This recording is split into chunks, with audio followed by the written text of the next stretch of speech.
सर्वप्रथम गुरुजनांना नमस्कार करते. गुरु हा शिष्याच्या जीवनाचा मार्गदर्शक असतो, जो त्यांना योग्य दिशेने नेतो आणि त्यांच्यात सकारात्मक बदल घडवून आणतो.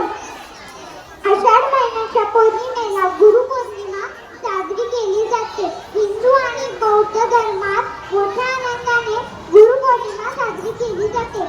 गुरुपौर्णिमेला व्यास पौर्णिमा असे देखील म्हणतात, कारण व्यासांचा जन्म या पौर्णिमेला झाला होता. आपल्या आई वडिलांनंतर आपले पहिले गुरु शिक्षक असतात, जे भावी पिढी आणि उत्तम करण्याचे कार्य करतात.